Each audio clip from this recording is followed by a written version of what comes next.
الحمد لله الحمد لله نحمده ونستعينه ونستغفره ونؤمن به ونتوكل عليه ونعوذ بالله من شرور أنفسنا ومن سيئات أعمالنا من يهده الله فلا مضل له ومن يضلله فلا هادي له ثم نشهد أن لا إله إلا الله وحده لا شريك له وأشهد أن محمدا عبده ورسوله بسم الله الرحمن الرحيم اللهم ألهمني رشدي وأعذني من شر نفسي اللهم إني أعوذ بك من علم لا ينفع ومن قلب لا يخشع ومن نفس لا تشبع ومن دعوة لا يستجاب لها اللهم أحسن عاقبتنا في الأمور كلها وأجرنا من خزي الدنيا وعذاب الآخرة آمین یا رب العالمین۔ ہمارا آج کا ٹاپک ہے اصول زندگی۔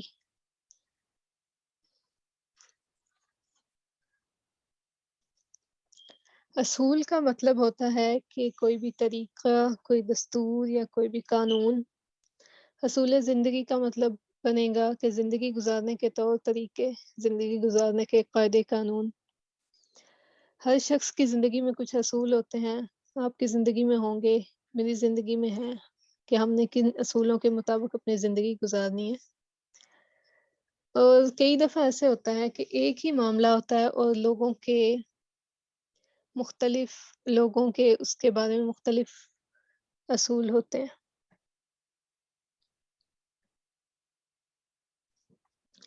اب کیا ہے کہ ایک ہی معاملے پہ لوگوں کے مختلف اصول ہو سکتے ہیں، تو ہمیں کیا کرنا ہے کہ اس طرح سے معاملات چل جائیں گے زندگی کے، دنیا کے معاملات، یا نہیں چلیں گے۔ مثال کے طور پر اگر ہم دیکھیں کہ ملک پاکستان ہمارا ملک ہے، اس کا ایک قانون ہے۔ مختلف یونیورسٹیاں جو قانون پڑھانے والی ہیں، وہ سب ان میں سے ایک یونیورسٹی کہے کہ مجھے یہ والا قانون پسند نہیں، میں اپنی مرضی کے مطابق کوئی قانون چینج کر پڑھا دیتے ہیں ہم لوگ۔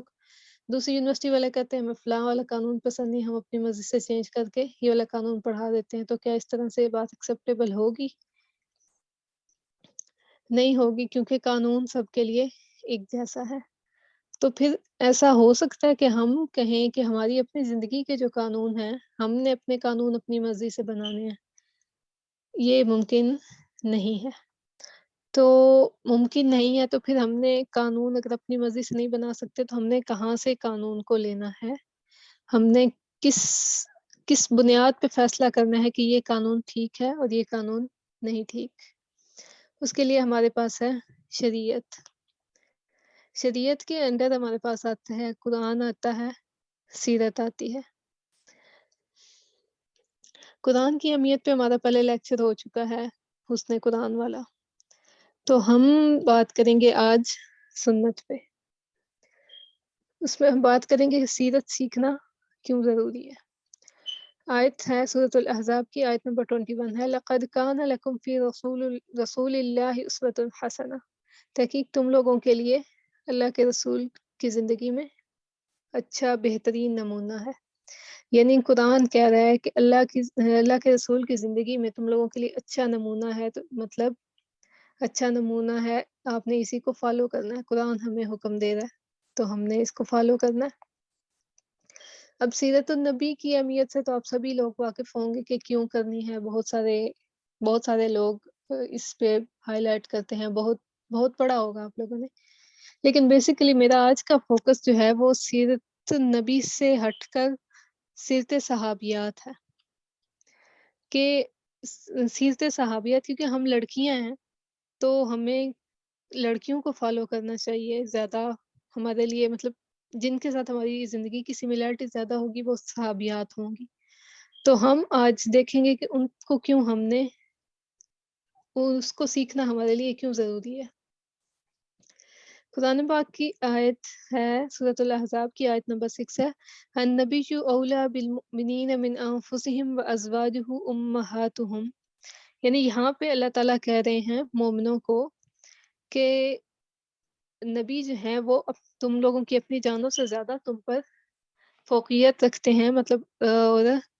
ان کی جو بیویاں ہیں وہ تمہاری مائیں ہیں، مطلب یہاں اللہ تعالیٰ نے ڈکلیئر کر دیا ہے کہ جو حضور کی بیویاں ہیں وہ ہماری مائیں ہیں۔ تو جو ہوتا ہے کہا جاتا ہے کہ بیٹیاں جو ہوتی ہیں وہ اپنی ماؤں کی کاپی ہوتی ہیں، تو ہم نے یہ چیک کرنا ہے کہ کیا ہم واقعی اپنی ماؤں کی کاپیاں ہیں، جو امہات المومنین ہماری مائیں ہیں، کیا ہم واقعی ان کی کاپیاں ہیں؟ اگر نہیں ہیں تو پھر ہمیں کیا کرنا ہے؟ ہمیں اپنی زندگی میں دیکھنا ہے اور ان کی زندگی میں دیکھنا ہے کہ انہوں نے کیا کیا، فلاں معاملے میں انہوں نے کیا کیا، ہم کیا کر رہے ہیں، ہم نے ہر معاملے میں ان کو فالو کرنا ہے۔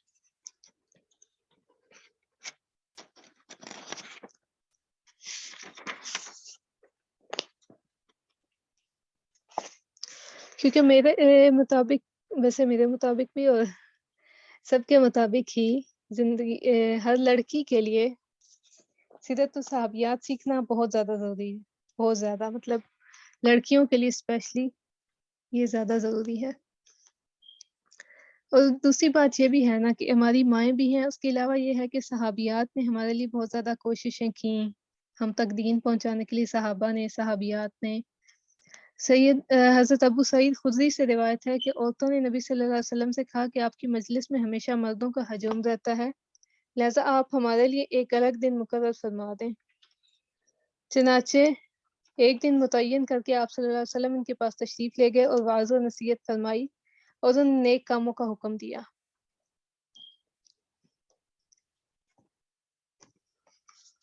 اس لیے انہوں نے صرف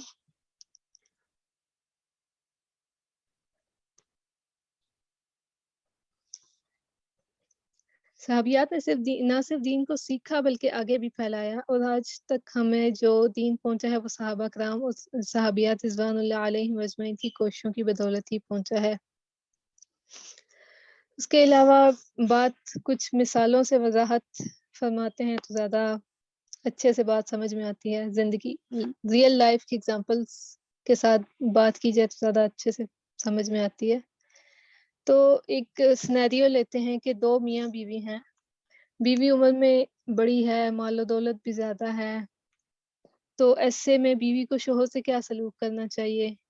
کیا اس کو اپنی دولت کی وجہ سے ہمیشہ شوہر کو دبا کر رکھنا چاہیے، یا عمر میں بڑی ہے تو ظاہر ہے جو بڑے لوگ ہوتے ہیں عمر میں ان کا وہ چھوٹوں پہ روب ڈال کے رکھتے ہیں، تو اس کو شوہر پہ روب رکھنا چاہیے یا نہیں؟ اب ہم کیسے سیکھیں گے کہ ہمیں کیا اس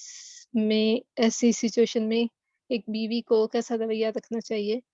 اس کے لیے ہمیں سیدہ خدیجہ رضی اللہ عنہا کی سیرت کو سیکھنا پڑے گا۔ ان کو پڑھیں گے ہمیں پتہ چلے گا کہ ان کی اور حضور صلی اللہ علیہ وسلم کی عمر میں کتنا ڈفرینس تھا، اور پھر انہوں نے کس طرح کا رویہ رکھا اپنے شوہر کے ساتھ۔ انہوں نے اپنی دولت اپنے شوہر پہ قربان کر دی،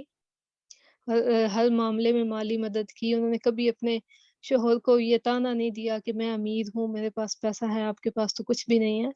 انہوں نے کبھی اپنے شوہر کو روب میں نہیں رکھا بلکہ انہوں نے ان کی بہت زیادہ رسپیکٹ کی۔ ایک اور سینیریو لیتے ہیں، لڑکی کم عمر ہے، 10-12 سال کی ہے، چلیں 10-12 سال کی آج کل رواج نہیں ہے شادیوں کو تو ہم کر لیتے ہیں، 14-15 سال کی ہے، اور کوئی خاص سمجھ بوجھ بھی نہیں ہے، کوئی سلیقہ نہیں ہے، گھر کے کام بھی نہیں آتے، اور لاپرواہ بھی ہے، مطلب اتنی لاپرواہ ہے کہ چیز رکھ کے بھول جاتی ہے، چیزیں خراب ہو جاتی ہیں، یا کھانا بناتے ہوئے جل جاتا ہے، یا کچھ ایسی سچویشن ہے۔ تو ایسے میں لڑکی کو کیا کرنا چاہیے اور لڑکی کے شوہر کو اس کے ساتھ کیا سلوک رکھنا چاہیے؟ اس کے لیے ہمیں سیرت جو پڑھنی ہے وہ ہے سیدہ عائشہ رضی اللہ عنہا کی سیرت ہے۔ اس میں ہم جب سیکھیں گے، ہم ان کی سیرت کو پڑھیں گے تو ہمیں پتہ چلے گا کہ لڑکی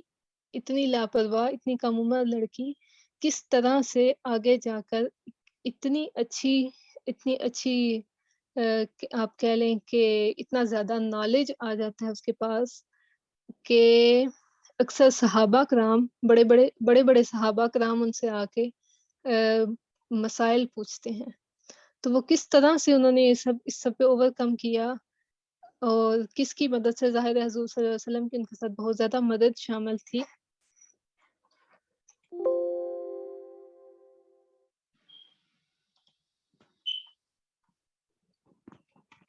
اس کے علاوہ اگر ایک ایک صحابیات کی مثال، ایک ایک صحابیہ کی مثال دیں گے تو ٹائم لگ جائے گا، ہمارے پاس اتنا زیادہ ٹائم نہیں ہے۔ تو ہم دیکھتے ہیں کہ اگر ایک آدمی کی ایک سے زیادہ بیویاں ہوں تو ان تمام بیویوں کو آپس میں کس طرح سے رہنا چاہیے۔ یہ آج کل کے لیے تو ہمارے کر لیں کہ ایک بہت بڑی کنٹراڈکٹری بات ہے کہ ایک سے زیادہ بیویاں ہوتی ہیں اور وہ ایک دوسرے کی شکل بھی دیکھنا پسند نہیں کرتی۔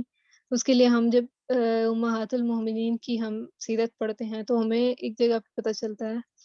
کہ سیدہ عائشہ اور سیدہ حفصہ دونوں حالانکہ سوتن تھیں، لیکن دونوں میں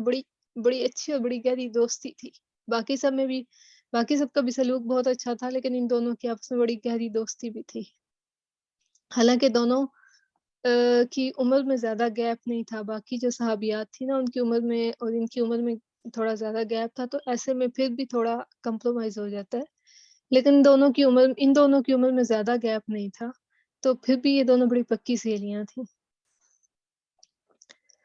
اور جی، ہم نے جیسے پہلے بھی دیکھا کہ صحابیات نے ہمارے لیے بہت زیادہ کوششیں کی ہیں، تو ہمارا بھی حق بنتا ہے کہ ہم ان کی کوششوں کی قدر کریں۔ ان کی کوششوں میں یہ شامل ہے کہ سیدہ عائشہ رضی اللہ عنہا نے سب سے زیادہ احادیث روایت کی ہیں، ان سے ہیں 2210 احادیث، اور ان کے بعد سیدہ ام سلمہ حدیث و فقہ اور دوسرے علوم میں ان کا پایہ سب سے بلند ہے، آپ سے 378 احادیث مروی ہیں۔ تو ہمارا حق بنتا ہے کہ انہوں نے ہمارے لیے کوششیں کی ہیں تو ہم ان کوششوں کی قدر کریں۔ اور اس دور میں تو صحابہ کرام دین سیکھنے کے لیے دور دراز کے سفر بھی کرتے تھے، بڑے مشکل سفر ہوتے تھے تب کے دور میں۔ آج کے دور میں سفر بھی آسان ہے، اور دوسرا ہمیں تو سب کچھ گھر بیٹھے بٹھائے مل رہا ہے، لیکن ہم نہیں سیکھ رہے۔ اور جو ہم ایک خود ساختہ سا بہانہ بناتے ہیں نا کہ وہ تو صحابہ تھے، وہ تو نبی تھے، وہ تو صحابیات تھیں، وہ تو اللہ کے بڑے چنے ہوئے لوگ تھے، تو اللہ ایسے ہی نہیں کسی کو چن لیتا لوگوں کو۔ انہوں نے بڑی قربانیاں دی تھیں، بہت بڑی قربانیاں دی تھیں، گھر بار چھوڑا، ماں باپ چھوڑے، بہن بھائی چھوڑے، خاندان چھوڑے، لیکن آج ہم اپنی صبح کی تھوڑی سی نیند بھی نہیں قربان کر پاتے۔ ایک آدھے گھنٹے کی نیند، ایک گھنٹے کی نیند قربان کرنا بھی ہمارے لیے بہت مشکل ہوتا ہے۔ اگر ہم بھی قربانیاں دیں گے تو ہم بھی اللہ کے چنے ہوئے لوگوں میں شامل ہو جائیں گے انشاءاللہ۔ تو اس کے علاوہ پھر یہ ہوتا ہے نا کہ اگر ہم صحابہ اور صحابیات کی زندگی کا مطالعہ کریں گے تو اس کا یہ بھی فائدہ ہوگا نا، سارے صحابہ کے واقعات ہم نے پڑھے ہوں گے، ساری صحابیات کے پڑھے ہوں گے، تو کبھی ایسے ہوتا ہے کہ زندگی میں ہمیں کوئی ایسا مسئلہ پیش آتا ہے تو ہم سوچتے ہیں کہ اچھا ہم نے پڑھا تھا فلاں صحابیہ یا فلاں صحابہ کی زندگی میں یہی مسئلہ، سیم سچویشن میرے والی تھی، تو انہوں نے کیا کیا تھا، یا ان کو نبی صلی اللہ علیہ وسلم نے کیا نصیحت کی تھی، کس طرح سے انہوں نے اس سچویشن پہ اوور کم کیا، کس طرح سے رونا ڈالا یا صبر کیا، یا کس طرح سے اس سچویشن کو ہینڈل کیا۔ اگر ہم سارے لوگوں کے بارے میں نہیں پڑھیں گے تو ہو سکتا ہے کہ کبھی ایسا ہو کہ ہمیں مسئلہ سمجھ میں ہی نہ آتا ہو کہ اب یہ مسئلہ تو کبھی میں نے پڑھا ہی نہیں ہے، کبھی کسی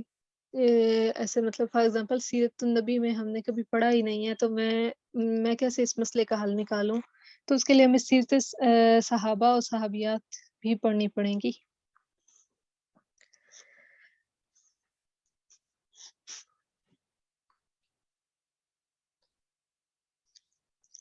ایک اور ہمارے جو ہے نا سیرت صحابیات سیکھنے والے جو اسٹوڈنٹس ہیں ان کے لیے میرا ایک مشورہ ہے کہ جب بھی آپ سیرت صحابیات کے لیکچرز لیتے ہیں نا، مکمل نہ بھی لے سکے نا تو بھی ان میں سے جو لرننگ پوائنٹس ہوتے ہیں، جو پوسٹرز آپ کو شیئر کیے جاتے ہیں، تو ان کو اپنی ایک ڈائری پہ لکھ لیا کریں، اور اس ڈائری کو نا ایک قیمتی خزانے کی طرح سنبھال کے رکھیں کہ زندگی میں کبھی بھی کوئی بھی آپ کو مسئلہ آتا ہے تو آپ فوراً سے سب سے پہلے جائیں، ڈائری کھولیں اور دیکھیں کہ میری فلاں ماں نے اس سچویشن میں کیا رویہ رکھا تھا، تو میں بھی اپنی ماں کے طریقہ کار پہ چلوں گی، میں بھی اسی طرح کا رویہ رکھوں گی۔ اور آخر میں اپنے کچھ احساسات کا اظہار کر دوں کہ مجھے بہت خوشی ہوتی ہے کہ اللہ تعالیٰ نے ہمیں سیرت صحابیات سیکھنے کا موقع دیا ہے، کیونکہ جب ہر اللہ کے نبی کی ہر بیوی یونیک تھی، ایک الگ طریقے سے ان کی زندگی میں شامل ہوئی،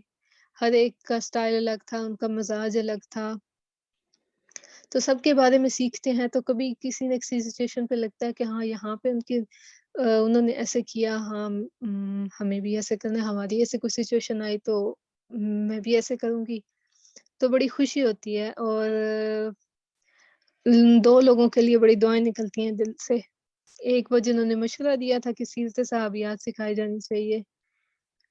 انہیں واقعی اس کی اہمیت کا احساس تھا، اور اب تو ایسا ایسا مجھے بھی ہو رہا ہے۔ اور دوسری ہماری محترم اساتذہ حبیبہ فاطمہ، جنہوں نے ہمیں ایک بڑے ہی الگ انداز میں سیرت صحابیات کو پڑھایا ہے، یعنی ایک تو ہم زندگی پڑھتے ہیں، دوسرا انہوں نے ہمیں لرننگ پوائنٹس نکال کے بتایا ہیں کہ اس طرح سے آپ لرننگ پوائنٹس، اس طرح سے آپ کمپیریزن کر سکتے ہیں اپنی زندگی کا ان کی زندگی کے ساتھ۔ آپ بھی جب سیکھیں تو ان دونوں کے لیے بہت بہت دعائیں کیا کریں۔ وآخر الدعوانا الحمد للہ رب العالمین، سبحانک اللہم وبحمدک، نشہد ان لا الہ الا انت، نستغفرک واتوب الیک۔